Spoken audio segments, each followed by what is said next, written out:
Hi, everybody. My name is Marty, an alcoholic. I'm really grateful to be here this morning. Leonard, his name keeps popping up. I met Leonard back in the 60s, and I guess Leonard is probably one of the reasons I'm here today. Leonard used to come into the prison over here at Marquette, and that's where I met Leonard. And the last contact I had with him, I was getting out of prison, and he told me, so I'll come down to Detroit, I'll buy you a steak dinner down there. Well, I never did run into Leonard. By the time he got to Detroit, where I was paroled to, I was on my way back. Leonard didn't know that at the time, though, and I miss Leonard. So it was really great to come up here and see Leonard and a lot of other people that, when you walk into a room of alcoholics at a conference or even at a meeting, man, there's something that happens, the radiation, that love that I feel every time I come into a room like this is matched only by the next one. It's every meeting I go to, I feel that same comfort and that safety deal that Bill was talking about. But I'm here tonight to tell you a little bit about what it was like in my life, what happened, and the way it is today. Now, I'm an alcoholic, and if I start talking like in the second or third person about this guy Marty that I'm going to be talking about, bear with me, because I will be talking in the second or third person, because that old Marty is dead today. He's not around. There's a new Marty on the scene today. And that old Marty's in a coffin. And every day that I'm sober, one more day, another nail will go into that coffin. And that's really where I want to keep him. And there's a lot of other people who like to see him stay in that coffin. The Detroit Police Department surely want to see him stay there, my family. And there's a lot of wardens and deputy wardens in the state of Michigan that would love to keep him there. But most of all, I like to keep him there. I started drinking at the young age of 13 in the Cass corridor of the city of Detroit, and it wasn't my first drink was a stolen drink. I guess I was inclined to steal something at the age of 13 before I took a drink.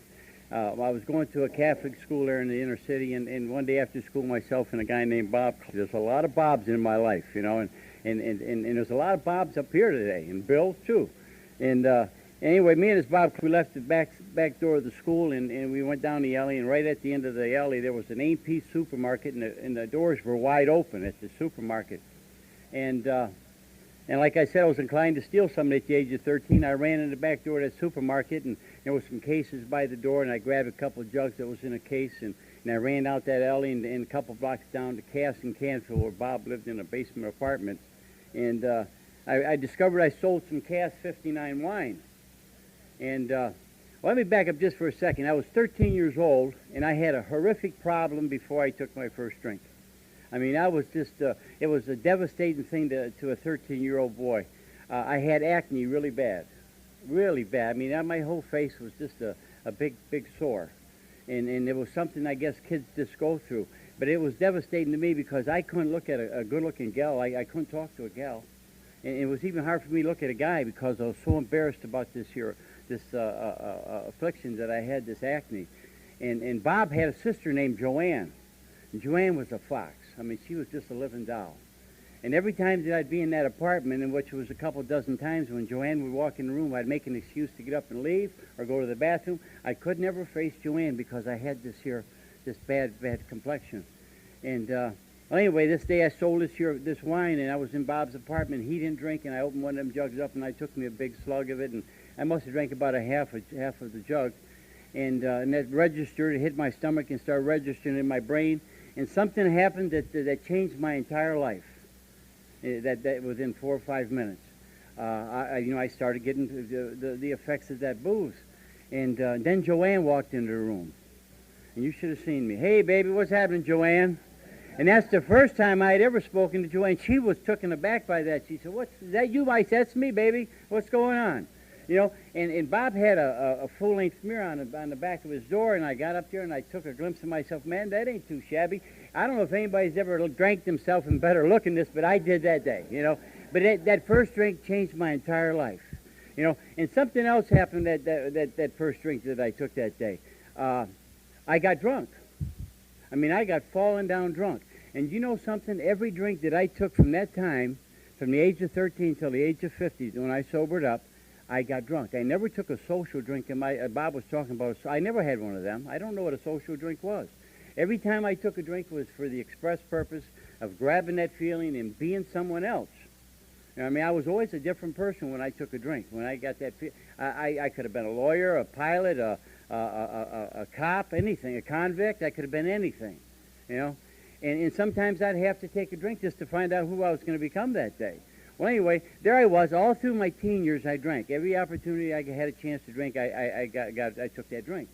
And I was just getting ready. I got kicked out of school at 15, and at 17, I was getting ready to turn 17. My dad told me, he said, look, when you turn 17, I'm going to sign them papers. You can go into the service. Good intentions. I was always bounded by them good intentions. And I always wanted to become someone. I always had aspirations for the future. I wanted to be somebody and make a mark in life. But just before I turned 17, myself and a guy named another Bob, no, I'm sorry, this wasn't Bob this time. A guy named Charlie Burkle, Chuck Bentley, we sold a car. And we had the back seat full of booze, and we was going to Belle Isle. I don't know if anybody's familiar with Detroit. They had this island, Belle Isle. And we was going over to Belle Isle to have a party. And before we got across the bridge at Belle Isle there, we got arrested. And Charlie was driving the car. And when we got arrested, Charlie did what he was supposed to do. Charlie took the rap. He said, listen, I stole the car. Chuck and Marty didn't know the car was stolen. So consequently, Charlie went to jail, and me and Chuck got cut loose. And because Charlie took the rap, I thought it was incumbent upon me to try to get Charlie out of jail. And the next day I was in court, and they arraigned Charlie for stealing that car, and the judge gave him a $500 bond. Well, for $500, it would cost you $50 to get you out. But I didn't have $50. But as I was going home from the courtroom that day, I ran into another guy named Bob. And this Bob had a paper route. And he was making collections. It was on a Friday. He was making the collections. And he had $37 on him. I got that $37 from him. And I went down to see a bondsman to get Charlie out of jail. And I said, well, here's the money that you got to have 50. You're $13 short. I said, well, let Charlie out. I'm sure he's got 13 on him, and let's get him out of jail. No, you got to have the whole 50 before we can get him out. Well, I didn't have the 50, and I had $37. And it was in the summertime. It was on a Friday, and I don't know if I have to tell you what I did with that $37. I went and got some booze, and Charlie never made it out of jail. And he took exception to that because I ran into Charlie later on in life about me not getting him out of jail, and we wrestled about that. But there I was. I turned 17. My dad signed the papers, and I went to San Antonio, Texas, to Lackland Air Force Base in the Air Force, and I'm going to be a soldier now. And I got over there, and after basic training, they give you a pass to go downtown to San Antonio. And I found out something about Texas as soon as I had that first pass. I got just as drunk in Texas as I did in Michigan. Every time I took a drink, I got drunk. And after basic training, they sent me to Scott Air Force Base in Illinois, and I liked it there because of its close proximity to St. Louis, Missouri. It was on this here side. It was St. Louis, Illinois, on this side of the river. And the honky-tonk stayed open all night there. In Michigan, it was 2 o'clock last call, 2:30 out the door. Over there in St. Louis, Illinois, they would take a broom by the riverfront there, and they'd just sweep out around the stool where you're sitting at, and they never closed the doors. And I liked that kind of action. That was the kind of drinking I liked to do, all around the clock. And I remember one night I stumbled out of one of them honky-tonks, not because I wanted to, because I ran out of money. And I didn't even have transportation back to the base. But right there in front of the bar, somebody left, some kind soul left their keys in the ignition of the car. And I got in, that was transportation. And I must have been going about 60, 65 miles an hour going to the base, and I was a good driver.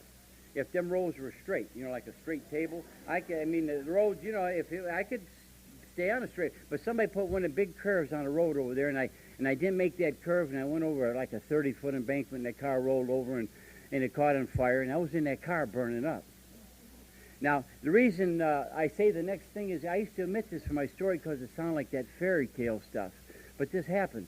Some lady dressed in white come over to that burning car and pulled me out of that car over here on the grass out of harm's way. And the reason I know some lady did that because when the state cops and everybody from that highway came down to assist me in that burning car, they told me when I came to, where's that lady at? And I said, what lady are you talking about? She said, well, we watched this lady pull you out of that car. They pull you out of the grass over here where you was burning up in there. Well, there was no lady with me. And I used to wonder about that, and I don't wonder about that no more, because I know that God looked out for me as well as Leonard and Loud's Bill, anyone in this here room, a long time before we ever asked him for any help. Well, they took me up, and I was in the Air Force, and they took me to the base hospital, and I'm all bandaged up in this here gauze and stuff, and And I knew that the hammer was going to fall. They was going to know that car was stolen. And I looked up, and there was an armed guard at the door. And somehow I beat that guard, and I got out of the hospital. Now, like I said, I'm all bandaged up in the scars. And somehow I got back to Detroit, to Hamtramck, where my dad lived at. And I knocked on his door, and he come to the door. I said, "My God, what happened to you?" I said, "Well, Dad, it's a long story." I said, "I was working the flight line over there at the base. And this airplane came in. There was a crash and a large explosion. And there was a lot of people in there. I ran in there, I grabbed some people out, and I pulled them out. I guess I was just a hero." And my dad looked at me, and he said, "Well, I'll go to bed, hero. We'll talk about it in the morning." I didn't know that they had already called my dad and said, "Listen," like they called Bob. They said, "Well, he ain't here. He's AWOL." Well, anyway, there I was. They said, "Your son stole the car. He got in a wreck and got burned up pretty bad, and he's AWOL. We think he's headed your way." Well, the next morning, my dad says, "I know the score. I know what happened." And I said, "Well, yeah, that's, because I was always a liar, I was a big liar." And my dad says, "Well, look," he says, "you can still go salvage that part of your life. It's not over with. You go back over there and give yourself up in any way that I can assist you and help you, I will." So, and right away, I'm going to go give myself up. I'm going to get my life together, and I'm going to start soldiering like I'm supposed to and become somebody. Well, I did. I got back to Illinois, and I give myself up. And as soon as I got over there, they locked me up in the Belleville County Jail for stealing this here car. And right away, I'm on the horn to Dad. "I'm in jail, Dad. I need some help here." He said, "What do you need to get out?" I said, "Well, I need a couple $100. He said, "Well, I'll tell you what." He says, this was around the 4th of July that year, and all my family, my mother and sisters and brothers, they all went to Pennsylvania for a family reunion. And it was just my dad and my one sister in Detroit there.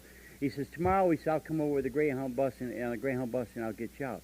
Well, the next morning, they kicked my door open. They said, "All right, Redmond, grab your stuff." I had a shirt and a toothbrush. I grabbed it, and I walking out the cell. And I didn't see my dad, and I didn't see no bonds, and I didn't see no money. But the only one who was there was this first sergeant from the Air Force. He said, "Come on." So I got out, and I walked out, and as I was getting in my first sergeant's car, he said, "Marty," "I got some bad news for you." I said, "What's that?" He says, "Your dad died last night at the Greyhound bus station coming to get you." And I was devastated because I loved that guy. He was the greatest guy in the world. But all I could think about now is that back at the base, I had a jug in the footlocker. And that jug represented the panacea for all the pain that I've ever had. I always reached for that jug. And I knew if I could get back to the base and get that jug, I was going to be okay. And I got back, and I got as drunk as any man's been in his life, ever. And I remember they gave me a 10-day pass to go to my father's funeral. And I remember getting on that train in St. Louis, Missouri, and I had 7 half pints of booze.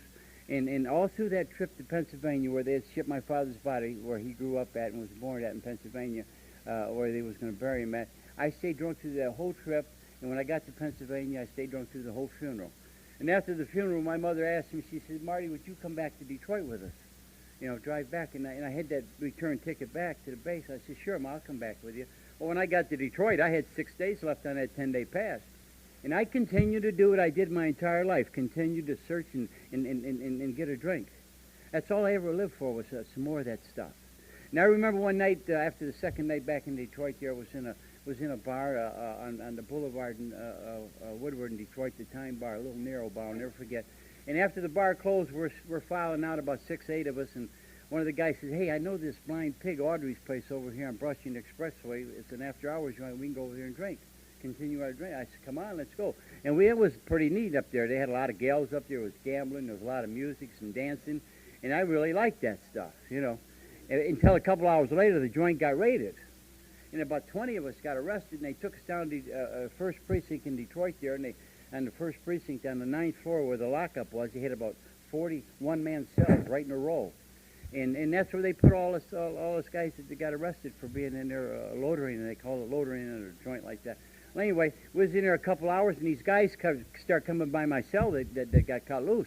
And I grabbed one of them. I said, "Where you going?" He said, "Well, we're going to get out of here." He said, "If you got $25, you can get out. Red, the turnkey, will cut you loose." Well, Red got to my cell. I said, "Red, I'm ready to go. I got 25. He says, "Not you." I said, "What do you mean, not me?" He said, "You can't go." I said, "Why not?" He said, "You got a holder on you." I said, "Well, what does that mean?" He said, "Well, you got a little check behind your name, and some detectives want to talk to you." And a couple hours later, the 2 detectives called me out, and it seemed like that $37 that I took from that paper boy, they called it robbery unarmed. I did rob them, I guess, but I had been robbing them for years. They never called the cops before. But anyway, they took that money. They took me, and they took me in front of this here judge, and they arraigned me for robbery unarmed. and they put me in a county jail there in Detroit, and this lawyer come over. They gave me a state lawyer, and he come over. He said, look, you're only 17. He said, I'm going to get you over there, plead you guilty to this, get you some probation, get you back in the Air Force. How's that? Sounds good to me. And I went back over there in front of that judge. I pled guilty, and sure enough, a couple weeks later, he gave me probation, contingent upon me staying in the Air Force. Back to Illinois I went. Now, the resolve I have at this time is really get over there, because I didn't like that jail. And I was going to start soldiering like I'm supposed to now and get my life together. And I got back over to Illinois. They threw me back in the county jail for stealing that car. And my mother had some of that blood money, that insurance money, and she come over and spent a few $100 and bought that case. And I went back to the Air Force, and I said, well, this is it. I'm going to do what I'm supposed to do. And I got there. They said, we don't want you. You're fraudulently enlisted. And they said, you're undesirable. And they give me an undesirable discharge, court-martialed me. Kicked me out. Back to Detroit I went. And as soon as I wasn't in Detroit, 2 weeks. 2 weeks. And I was in that Audrey's place, that after-hours joint. And it was like deja vu. The joint got raided again. Back to the 9th floor. Couple hours up there, these guys are going by my cell, 25. You can get out. When Red got to my cell, I said, Red, I'm ready to go. He says, not you. You can't go. I said, why? He says, you got a holder. I knew what that was. I had a check behind my name. You know? 2 hours later, these detectives come and grabbed me, and they took me over in front of that judge. Now, the judge's name was either Skillman, Skellen, or Shemansky. I'm not sure which one it was. But anyway, that judge gave me violation of probation, gave me 2 to 15 years in Jackson State Prison. I was 17 years old. And I went to Jacktown.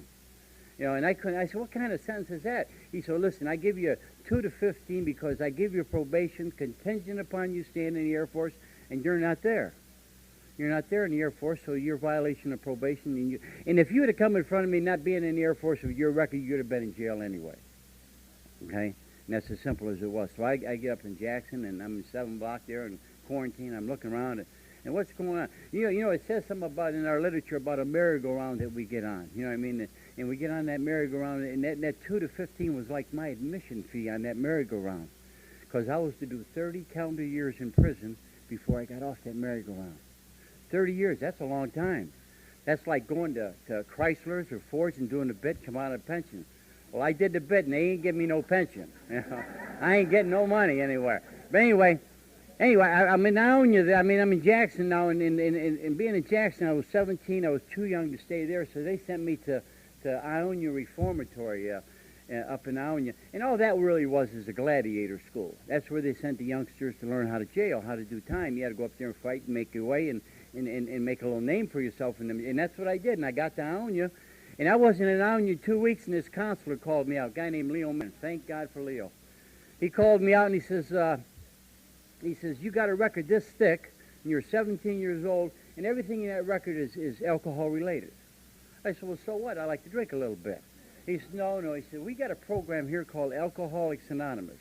I said, yeah, so what? He says, well, I'm going to put you in, and I wasn't going to, I didn't have nothing, I didn't want to have nothing to do with none of you. I mean, I was 17. I wasn't an alcoholic. But I'll tell you what, I went to Alcoholics Anonymous, and in Ionia, this was in 1955, and them doors didn't open too often in 55. They'd open the doors 3 times a day to go to the mess hall, and you was out a half an hour each time. And then maybe once every second day you went to the yard, a little Dust Bowl yard they had there to walk around for a half hour, 45 minutes. The rest of the time you was in that cell. So when that officer come up to my cell one night on a Tuesday night and cranked my door open, kicked it open, said, all right, AA, I jumped out of that cell. I said, where I got to go? I didn't went to any kind of anonymous to get out of that cell. Anyway, I got up there, and there was a room probably a third of this size, and there was a bunch of long tables, and it wasn't a bad score. They had coffee and donuts there. And I'd go up there, and I'd scoff them donuts and drink that coffee. And I would be way in the back, way back there in the corner, and they had their AA up here, and I'd be back there in the corner. But that wasn't AA. I'd have a few friends of mine. We'd have our own little meeting, but it wasn't about Alcoholics Anonymous. And that went on for about 5 weeks until one night a guy walked into that room, a big guy. His presence was felt as soon as he walked into the room. And as soon as he started talking, he had a rasping voice, and he had false teeth. I'll never forget that. That's the strangest thing I ever seen. He started talking, he sprayed everybody in the first 2 rows, and he turned around, he pulled his teeth out, stuck them in his pocket, and he continued to talk. And this guy was talking about, and I was in the back of the room now. I just knew he was there, but I wasn't listening. I was having my own little meeting until I heard him say some of he did 17 years in Jackson prison. Well, when I heard that, I spun around. I wanted to see this guy, who this guy was. 17 years in prison. Sound like my kind of guy. And he talked about how he went to prison, did 10 years in prison for being drunk. Can you imagine that? There used to be a law in the books in Michigan, the Kibler law. If you was a nuisance drunk, the judge could give you 2 years. Well, he went 5 times out of Kalamazoo County and got a deuce each time and done the whole thing each time. Then another time he went and did 7 years for stealing. They said he stole a coat out of a pool hall or something like that. He wasn't sure he was drunk. And he did 17 years. And he's talking about how he had just got out of jail again. And he landed in Battle Creek, and he was in the hobo jungles of Battle Creek there, and was drinking back there with the bums. And his whole life flashed before his eyes. And he seen himself getting arrested again, going back to Jacktown, and he didn't want that. And on his hands and knees, he crawled out of that hobo jungles in Battle Creek out onto Jackson Street, and he grabbed a lamppost, and he looking up to the sky. He said, God, if you're up there, please help this alcoholic. I'm on my last go around. And from that day until the day Glenn Coffey died, he never took another drink. You know, it wasn't, I'm listening to this now. He's got my interest. Not that I was going to go back to my cell and get on my knees and ask for some, but God in his wisdom took that tape of that there prayer and put it back here in the back of my mind and rolled it up that I wasn't going to use for 30 years. But I heard what Glenn Coffey said that day. And this guy was done all that time, and he was a bastard for this alcoholic. He used to come into the prisons and bring that story. He went across the country talking about it. That was my hero. Glenn Coffey, today he's still my hero. Like Glenn's my hero, and Andy Cook's my hero, and all these old-timers. And Freddie, he's the guy that puts this stuff together for me. He's sitting back there in the back, him with me today. You know, and I made a parole on that 2 to 15, you know. And I'd have seen that parole officer in Detroit, too. But that bus stopped in Lansing. And when that bus stopped in Lansing, I got off the bus to stretch my feet, and there was a liquor store. And I got a drink. I got me a jug. And you know what happens when we take a drink? I never seen that parole officer. And a couple weeks later, I was arrested again. I went back to Jacktown. And I done 3 years that time. And I made another parole. And when I made that parole, I got to see the parole officer. And I'd have seen that parole officer, too. But as I was walking down Woodward Avenue going to the Cadillac Square building where the parole officer was at, some guy busted out of the Roxy bar and bumped me. He said, Marty, when did you get out? I said, I just got out. He said, well, come on, have a drink. Well, you know what happens with guys like us that take a drink. I never seen that parole officer. A couple weeks later, I got arrested again back to Jacktown. I'd done 5 years that time, and I was determined to see this guy. I didn't even know if they had parole officers. I was going to find out, though. And I made my 3rd parole. And I went all the way down. I got off that bus at the Randolph Street at Greyhound. I walked around, and I got up to Cadillac Square there, and I got on that elevator, went up to the 6th floor where the parole office was at, and I walked out there. Says, my name's Marty, and I just got out of the slammer, and I got to see a parole officer. She picked up the slip. She said, oh, yeah, there you are. Oh, but your parole officer went to lunch. Well, he should have did that. I went to lunch, and I had a drink with mine, and I never seen that parole officer. But by this time, I thought I was a gangster. You know, I've been to the joint 3 times, and now I'm picking up a pistol. You know, and I don't know if they have Farmer Jacks up in this area or not, the supermarkets. In Detroit, they got these Farmer Jack supermarkets, like an A&P, a big chain, IGA or whatever. And I would go in them Farmer Jack supermarkets, and I'd find the manager, and I'd show him that pistol under the paper. You know what this is, yeah? And we'd go in that office and open that safe, and I'd grab that money out of there, and I would go. I'd get out of there. But I never got in the car and got the big getaway. You know where I would go? If there was a bar in this corner, Farmer Jack over here, I went from here to here. Yeah, all they had to do was look at the first bar, and they'd have nailed me. And that's where I'd be. I remember sitting in that bar, and the guy walking, hey, man, they just robbed Farmer Jack across the street. I said, yeah, they're going to catch that guy. Come on, have a drink. And they did. They caught me. Now, I got arrested, and I got about eight or nine robberies on me, I guess, Farmer Jack's. And I go into this here court, and these 2 detectives, I don't know if it was trying to be funny with me. I'm Polish descent, and they had these 2 Polak cops. And they come up there and say, well, smart guy, we're going to make sure you're not out there robbing no Farmer Jacks for a long time. I said, well, come on with it. You know, and they took me in front of Judge Davenport, and Judge Davenport gave me a 5 to 15-year sentence. And I remember looking at these 2 detectives at the table there, and they shook their heads and said, not enough time for you. So they went and got another warrant, and they took me in front of Judge Cook, our distinguished congressman from Michigan that retired, 5 years ago, just died last year, I guess. And he gave me a 10 to 20-year sentence. And I looked over my shoulder at these two detectives, and they shook their heads and said, no, not enough time for you. They went and got another warrant. They took me in front of this Judge Montini, gave me 15 to 25 years. And I was scared to look over there, you know. I kept seeing that bad, you know. But so I peeked out of the corner of my eyes, and I seen one of the guys shrug, and that was enough. But I had this 5 to 15, 10 to 20, 15 to 25, and by law, they got to run concurrently. So I was doing like the 15 to 25-year sentence. And I went back to Jackson, and by this time, they're not keeping me in Jackson. You know, they're sending me up here to Marquette Prison. And Marquette Prison is supposedly like the Alcatraz of Michigan, okay? It's where the hardened criminals went, and the incorrigibles and the troublemakers. And that's where I always landed. That's where I met Leonard at, in Marquette, you know? And I'm up there, and I'm going to Alcoholics Anonymous. But in 1950, 60 or 61 or 62, I was out a short period there. I wasn't an alcoholic. And nobody could tell me I was an alcoholic. But why did I call Alcoholics Anonymous in a drunk one time? I can't figure that out. I called Alcoholics Anonymous, and they introduced me to a guy named Andy Quaid. And this Andy Quaid, I'd only met him a couple minutes at a meeting. I remember walking to that, going to that meeting over on I think it was Grotto, over there on 8 Mile in Detroit there. And I walked in the back entrance of this church, and I remember it was like in November, December, and there was snow was coming down real light, and there was lights out there, and I seen all these cars, all brand new cars. And right away I got the feeling I'm in the wrong place. I'm looking for a bunch of drunks. You know, drunks don't got new cars, you know. And I walked down them stairs, and Andy was up here like this here giving a lead. Now I come in a door like back there, and I snuck in there, and I'm looking around, and I knew I was in the wrong place because everybody was laughing, and they was looking good, dressed up nice. I knew I was in the wrong place because I was looking for some drunks. These couldn't be. They was having a good time, and I never had a good time. And I was getting ready to sneak out that door, and this here Andy Quaid was looking for me. He said, "Hey, you Marty?" And every eye in the joint turned around, and there I was sneaking out the back door. "Yeah, I'm Marty. So well, sit down over there, and I'll talk to you in a little while."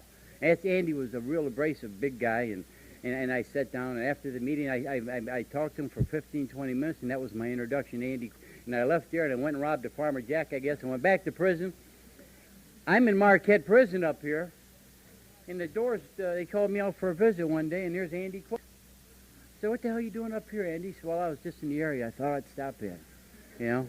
You don't be in this area. You make a trip to Marquette from Detroit. You know, that's a long way. But this guy here was like Leonard and a lot of other people I know in this program. They carried the message, and this guy carried it for years to me back to them prisons. Every prison, Andy would show up, you know. So I'm up there in Marquette, and I make a parole on that 15 to 25-year sentence. And why they give it to me, I don't know. And they took me out of that prison, put me on a prison bus, and they shot me down to Jackson. And outside of Jackson Prison, across the street on Cooper Street, they got a parole camp there, where guys with paroles would go there and wait to come home. So I pulled into, now I'm deluded with the fact that I ain't going to drink no more. I wasn't an alcoholic. I wasn't going that far to say I'm an alcoholic. But I knew I knew I got in trouble when I drank, and I just wasn't going to drink no more. And I remember getting off that bus at the pro camp. I seen a guy I hadn't seen for 100 years, a guy named Dave Henry. And with one hand, he shook my hand. With one hand, the other hand, he handed me a bottle of vodka. And I grabbed that vodka, and I was around the corner of the barracks. Before you'd know it, I had the top off, and I was slugging on that vodka. The guy was never going to drink no more. That's how my resolve was. I wasn't going to do that, and there I was drinking back there. Well, that first bottle was a free one. The second one cost me a $10 bill. And in the pro camp, they had them high bunks and the low bunks, and I happened to get on a high bunk. And I'm sucking on that second bottle, and sometime during the night, I guess I had to urinate. I jumped off that bunk, and I urinated on that guy laying down there in the bottom bunk next to me. And he woke up and jumped up. It's not funny. You know, I don't know what you're laughing about. He jumped up, and we went to wrestling, you know. And the cops come and arrested me. You know, they put them belly chains on me, the leg chains. Now, I'm not saying anything about the intelligence of the Corrections Department of Michigan, the officers, but they didn't know that I had been drinking. All they knew is I urinated on this guy, you know, and then they caught us fighting when they come in. I would fight too if somebody did that to me. Well, anyway, they shackled me up, and they took me across the street and threw me in a hole there in Jackson. And the next morning, I didn't know what, I woke up in the hole. I didn't know where and how I got there, what's going on. And then the disciplinary ticket come under the door, and I read it, and I seen where I urinated on this guy. Well, I figured there goes the parole. You know, they're going to take that thing and let me go home now, because I thought they knew that I had got drunk. Well, anyway, when you get a disciplinary ticket, you got to go in front of a little tribunal, a 3-man tribunal. And I went into this your office a couple of days later, and 3 guys behind the desk, and there I was sitting there, and one guy read the ticket, the other guy read, the third guy said, "My God." And right off, we're pretty good. And right off the top of my head, no forethought, no premeditation. What I'm going to say, it come off just like this. Listen, I just got done doing 9 years up there in Marquette in a 6x8 cell, and there was no room for error up there. When I had to go to the bathroom, I got up and I leaned, and I went to the bathroom, and I went to lay back down. And that's why I jumped off that bed. I must have, it was my first night out of a cell. I leaned against that guy's bed. I must have thought I was still in the joint in that cell up there in Marquette, and I'm just sorry. That's just what happened. And I'm sorry. And it got real quiet in there. And the guy looked at the other guy and says, that could happen. And stop, think about it. That could happen. And they said, we're going to give you the benefit of the doubt. We're not going to take you to parole. And to my bits, I ran into another guy. I've been knowing this guy for a lot of years. You guys will probably know him. And he's not anonymous in Alcoholics Anonymous. A guy named, And he's been sober a lot of years. He had done a lot of time and got out and got his life together. And he was one of my sponsors, like Andy. And they had everything going for me. They had me a job. They had me a place to stay. Had me some clothes. I had in a few bucks. I had everything a guy would need coming out of one of them meat grinders to make it in the street. I mean, I had to jump on people that didn't have nothing. And I'm coming out of there now. And then my out day was on December the 13th, 1974. And I remember calling Harry on the 12th and telling Harry, I said, Harry, and he was a member of Alcoholics Anonymous, Harry was. I said, Harry, don't come and get me tomorrow. He said, what do you mean don't come and get you? I said, I got a couple friends of mine who want to come and get me. He says, Marty, I didn't know you had any friends. And he was right, I didn't. There was just some guys, a couple partners of mine that wanted to come and pick me up my first day out. And I said, I'll see you in your office tomorrow. He was the head of the American Indian Services in Highland Park there. Well, anyway, the next morning, 7:30, at quarter to 8, they opened them doors, and I got out of there, and I jumped in the car with Larry and Howard. A couple guys come and got me, and they took me over in the east side of Detroit on Chalmers and Warren. And one of the guys lived above a bar, the White Horse Bar. And Larry had spilled some soda on his slacks, and he said, I'm going to go upstairs and change my clothes. He said, you guys want to come up? And Howard says, no, we're going to go in the bar here. We're going to shoot some pool till you're done. Now, remember, I just got done doing 9 years. I got to see a parole officer. I want to go see my family and get a good start. And I'm in that there bar, and where I remember, the last thing I remember is queuing up on that cue ball, and Bob talked about cunning, baffling, and powerful. Somehow I found myself at the bar drinking double shots of ouzo at 8:30 that morning on December the 13th, 1974. And on December the 13th, 1974, at 1 o'clock, the same day I got out of prison, I was in Sterling Heights robbing a Farmer Jack. Come on, cut something out of me, beat me in the head. Why did I do that? I didn't. If I wouldn't have took a drink, I don't believe I'd have robbed a Farmer Jack that day. I believe that with my whole heart. Now, I remember I was hiding out in this here motel over there on French Road in Gratiot, and I had met Marilyn Monroe the night before, I did. I met Marilyn Monroe the night before, and I woke up that morning, and I looked, that wasn't Marilyn. They switched her. I don't know where in the hell he did with Marilyn. But I woke up, and there was a lot of money on the floor in that motel, and there was a pistol up there on the end table. And I remember grabbing my head and says, oh, my God, you let that monster out. That monster, when I pick up a drink, he resurrects. Just like the werewolf. When full moon, he comes out. When I take a drink, I come out. I whittled him down to 33 years. And my lawyer come back there and said, this is the lowest he's going, is 33 years. And I knew that I was going to get 2/3 of that, so I did some quick mental arithmetic. 2/3 of 33 was 22 years, 22 to 33, and I knew I was through if I went and I had a jury trial because they was going to find me guilty, because I never had a mask on, I don't know, except one time. One time I had a mask. It was around Halloween in Hamtramck, and I went into this bar, the Sundown Cafe, and my sister and brother-in-law, they would meet there to cash your checks on Friday. And I stumbled in there drunk one night, and I looked, I said, there's my sister. I can't rob this place. So I went down to Joseph Campo in Hamtramck and got me a mask. And I walked back in there. I said, this is a stick-up. And everybody in the joint knew me. He said, Marty, what are you doing? I say, Marty, what are you talking about? Give me the money, That's the only time I wore a mask. So I knew I was through if I had a jury trial, okay? So I told Howard, I said, we better hug this 22 to 33. We went in there, pled guilty to 22 to 33. And a couple weeks later, and you know what bothered me? I had to lay in that county jail now waiting for 2 weeks to go back for a sentence. You know what bothered me? Not the fact that I was getting 22 years, because I knew how to do that. You know, you couldn't hurt me by sending me to jail, because I was locked up in a jug in a cell from the age of 13.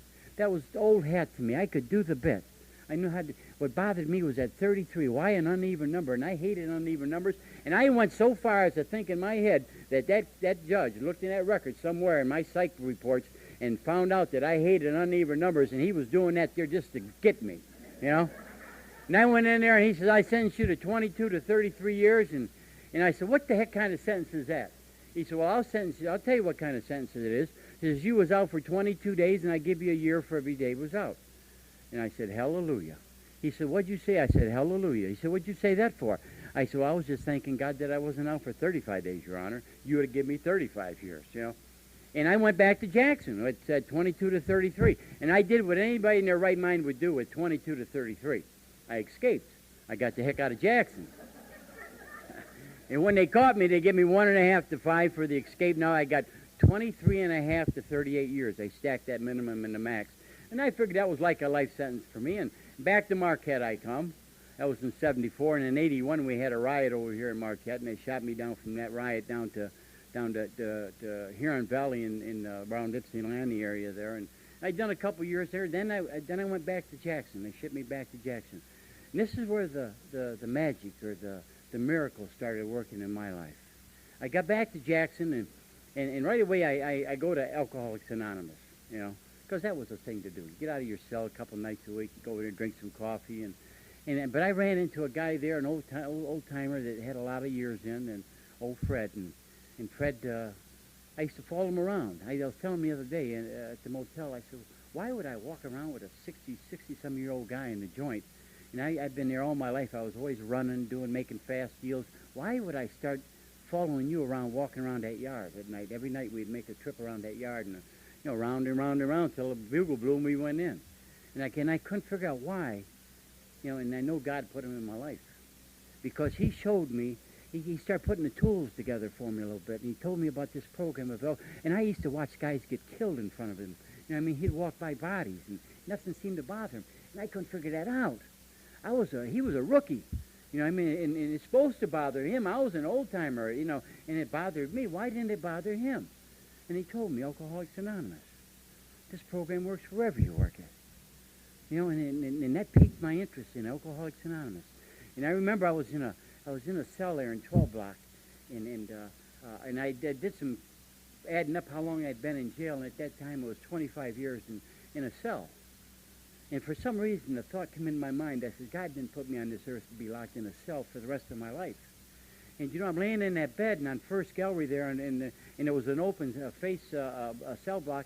There was 250 guys on this side, 250 on this side. This side could see this side, and this side could see this side, because there was air between us.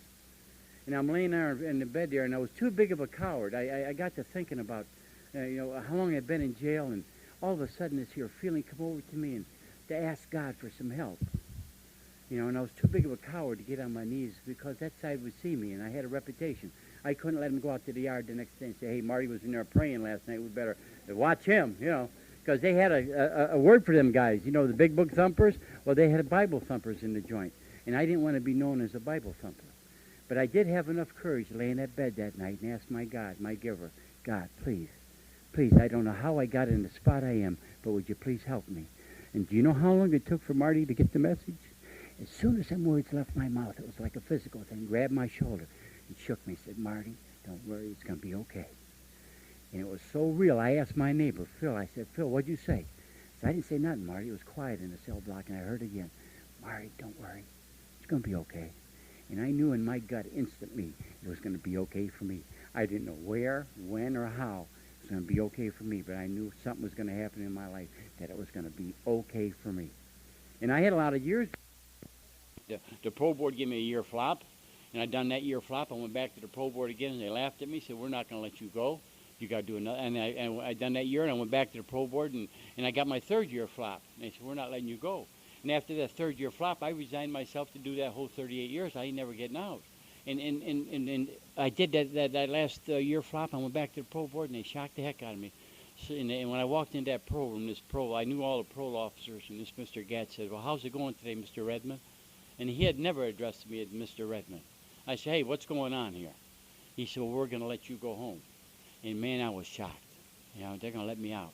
And I became instantly afraid. Not fear. That fear I learned how to live with. But I was afraid. I was afraid. And here I was going to come back out here amongst you people. And I didn't want to do what I did in the past and go back there and die in prison.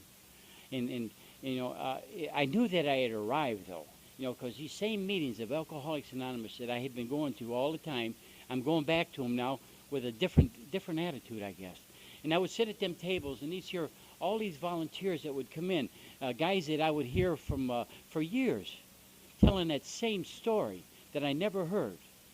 I remember this one guy, Mike Bowden, used to come in from Mount Clemens area, and he'd come up there, and he was a good, tough-looking, good-looking guy, man. He was into that. He rode them bikes and stuff.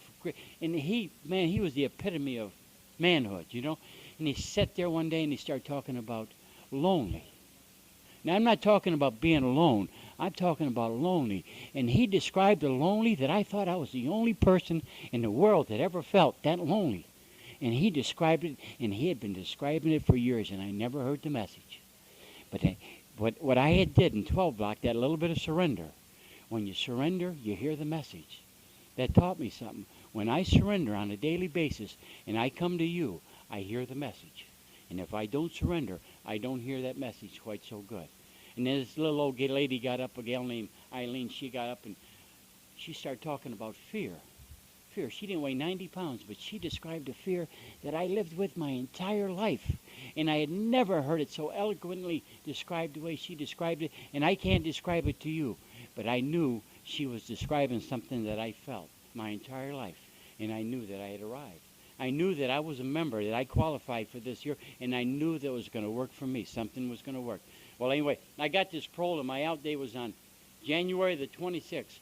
And on the 25th, I'm leaving out of the joint now on the 26th of January, 1988. And my problem was, Andy, your problem is you don't get to Alcoholics Anonymous before you get to the bar. And this one of these here volunteers was coming in. Paul makes his problem, he's got to get to a meeting the first day.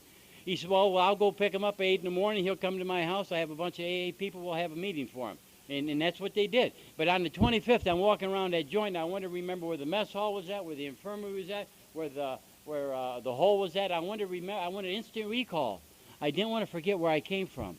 And as I'm walking around, I ran into a guy named, you know what his name was, Bill? Bob. Another Bob. And this Bob asked me, he said, Marty, what are you going to do when you get out? I said, I'm going to Alcoholics Anonymous, Bob. I'm going to give it my best shot. It's the only house on the block for me. Only thing I got left. And he said, my God, he says, if you do that, he says, see this number here on this card? He said, that's my brother-in-law, Ray V. And he's been sober for 5 years in AA. And you call him when you get out. And if he can do it, anybody can do it. And I stuck that card in my pocket. The next morning, Paul come and got me. They took me to his house. Had a big breakfast like this. There was 8 or 9 people there. Alcoholics Anonymous people, and I had my first free AA meeting at Paul's house. And Andy quit after that meeting. I hugged everybody and said goodbye to everybody. And we jumped in Andy's car, and we're going back to Detroit. And as we're driving, Andy reached his hand in his pocket. He pulled out a card. He said, Marty, when you get back to the city, give this guy a call. And I looked at that card, Ray V. I pulled the other card out, both Ray V, same telephone number. Well, I tell you, I'm a Pollock, but I knew there was a message there for me. And I knew I was calling Ray when I got back to the city. You know? So anyway, and they do have parole officers, by the way. And I don't think it was a coincidence. My parole officer was a member of this outfit here for 22 years sober when I arrived in Mount Clemens. I walked in there, and I had never had anybody welcome me anywhere the way he welcomed me home. He said, grabbed me, and he hugged me, and he grabbed my hand. He says, welcome home, Marty. And I've never had anybody ever do that. Since then, I've had a lot of people do that. But that was the first time. And he was a member of this outfit. Well, I didn't have much going for me this time when I got out. I didn't have a pair of socks. In fact, I had to borrow some money from the state. They put me in this year commercial housing in a motel, and I'm in there 3 or 4 days, and I'm calling this Ray every day, and I can't get a hold of him. Then the 4th night, I finally got a hold of Ray. Ray come over to this motel, and he pulled in, and I'll never forget it, man. I opened that door, and Ray was a short, stocky, or still is, short and stocky. Remember, he had a black cashmere top coat. When he ran around that car to come and grab me, and he gave me the biggest bear hug I've ever had in my life, and did it feel good. And, and I was from a place where guys didn't hug guys. Well, there was a few up there that hugged, did a little hugging. But it felt good. It felt good. He says, tomorrow morning, Marty, so I'm going to come and get you, and we're going to, or that morning there, so we're going to go to this here breakfast meeting up there in Mount Clemens. They have at a restaurant there, we have a breakfast meeting. And I walked in there, and everybody in there, to the man and woman, come in and welcome me home. Didn't even know who I was, and welcomed me, and they were sincere and honest, and you knew that they meant what they said.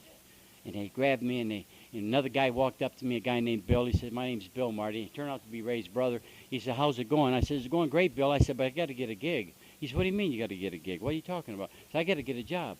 He says, you got a job? I says, I do. Doing what? He said, well, I own my own roofing company. You're going to come to work for me. I got my first job at the age of 50 and didn't even have to ask for it. Come on. And a lot of things happened at the age. I was 50 years old. I never had a job in my life.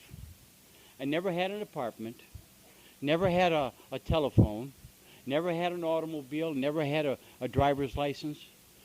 Never had a meaningful relationship with a woman. Never owned a suit. Never owned a pair of brand new shoes. 50 years old, never had none of this. And I'm saying this not in a bragging sense. Not in a bragging sense. Today I got a good job. I own my own business. I got my own little roofing company. I got a beautiful wife. I got a nice home.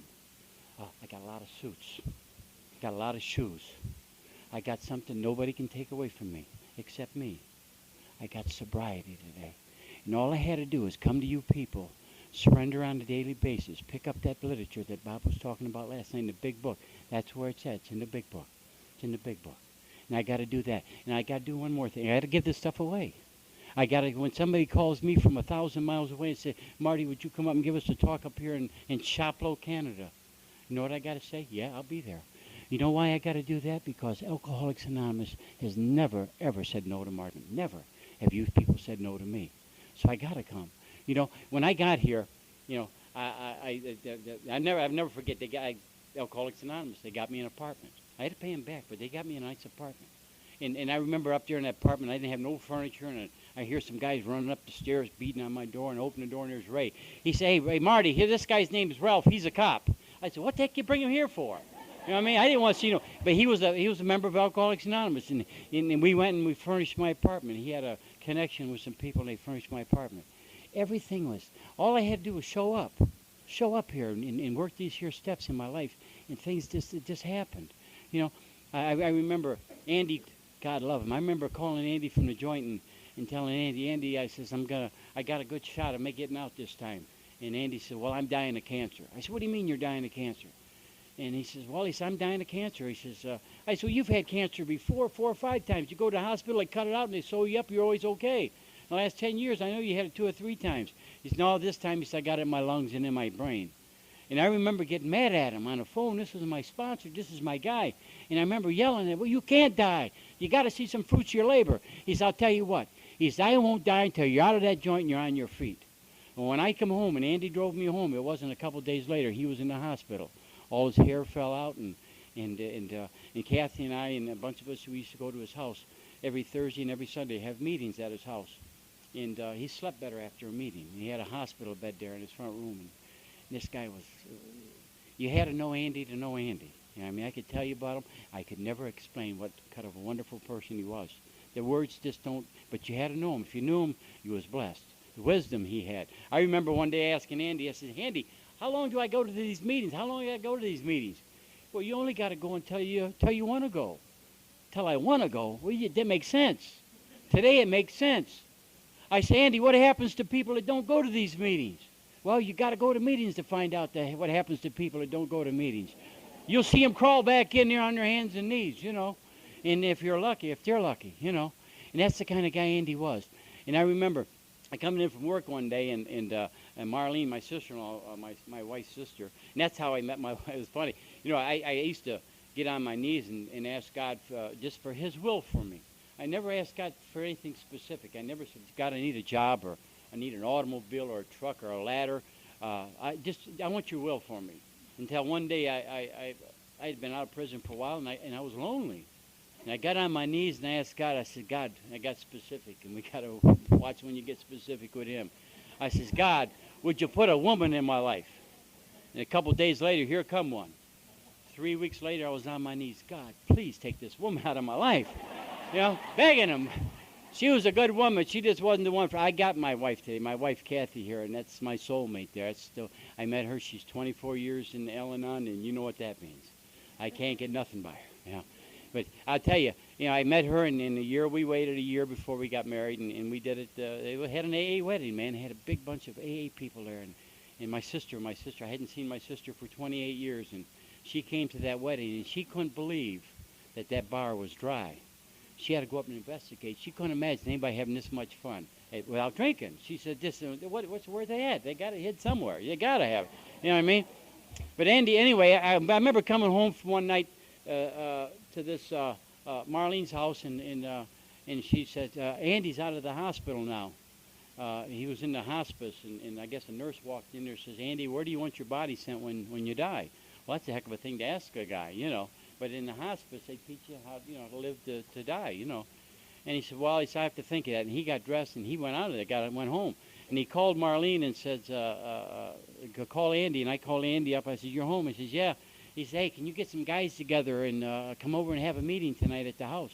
I said, I sure can, Andy. And I didn't have no driver's license. I just got my driver's license. I take that back. I just got my driver's license. And my boss, Bill, let me use a pickup truck.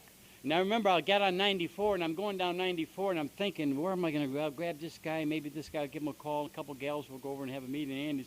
And as I'm going, I'm thinking this stuff in my head, and before I knew it, I seen that blue light behind the rear view. I said, oh, my God, and I looked down, I was doing 75 miles an hour. I said, oh, geez, I'm going to get a ticket, man. I just got this license. And I remember pulling over off to the side and getting out of the car, getting out of that truck. I asked God, please help me out of this. I don't know what the...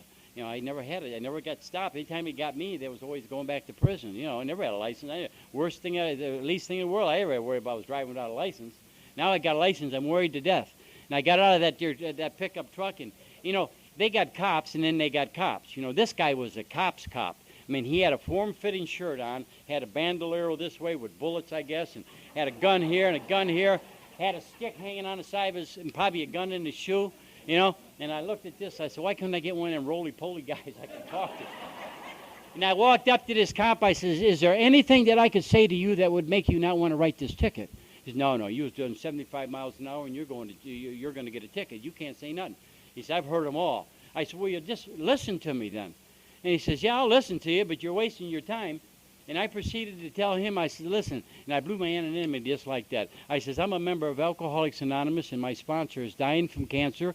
He just left the hospice, and he's at home. And I called him up 10 minutes ago, and he wants a meeting at his house, and that's what I was doing, driving down this here highway, thinking about who I could call for the last minute to get over there and go to this here meeting at Andy's house, and my sponsors. He looked at me. He says, what kind of driver's record you got? And I pulled out that wall. I said, I got a good driver's record. I just got done doing 30 years in prison. That's my first driver's license. I never had a ticket. He said, what'd you say? So he said, you did 30 years in prison. I said, yeah. He gave me that driver. He said, get the hell out of here. You don't even got to talk to me. You know what I mean? But he went and made a call, and he come back. He said, here, take your driver's license. Get out of here. You don't even have to see me. And all I could think about as I was driving away is he hadn't heard that one before. So, just things, Alcoholics Anonymous. I'll tell you, I've never had it. I've been free out of prison for January. It'll be 11 years, and I've never had it this good in my entire life. Never had it this good in my life. If I got up in the morning, and I guess all you could probably say this, if I got up in the morning with pen in hand and a piece of paper, and I'd write down on that piece of paper the way I'd want my day to be.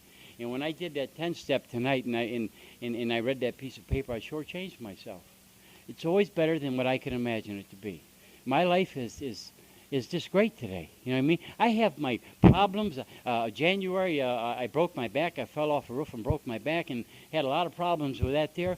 But even through that tough time there, it's always been better than what I could ever imagine it to be, even on the bad days. Because the guy told me early on, Andy, he says, Marty, he says, there's a beam here, and the beam is in AA, and it's with God. And if you can stay in that shine, in that beam with AA and God, you're going to be okay. Whatever happens, you're going to be okay at the end of the day, And that's the truism. As long as I'm on the beam with AA and I'm on the beam with God, things are going to be okay for me. As bad as it gets, it's still going to be okay. And that's the way my life is today. You know what I mean? Tonight, me and Kathy, or this afternoon, we're going to leave here. We're going back to Detroit. She's got an appointment tomorrow, 10 o'clock, and we'll make it there. We're going to be okay. And next, whenever they call again, and they already did, I got to be in Taylor the 13th to give a talk, and then they're going to talk. And you know, I don't say no to this stuff. You know what I mean? Because if I am scared to say no, I really am. You know, that's how much I believe in this here stuff. I know it works for me. And all I got to do on a daily basis is surrender. Surrender. And how good I surrender is how good my day goes. If I surrender in the morning completely, I know it's going to be okay. All I got to do is wait for it to happen. And that's just the way it is. You know, I want to congratulate everybody. I want to thank Bill for introducing me. I want to congratulate you on your 42nd. You guys are wonderful people, and I love you very much. Thank you.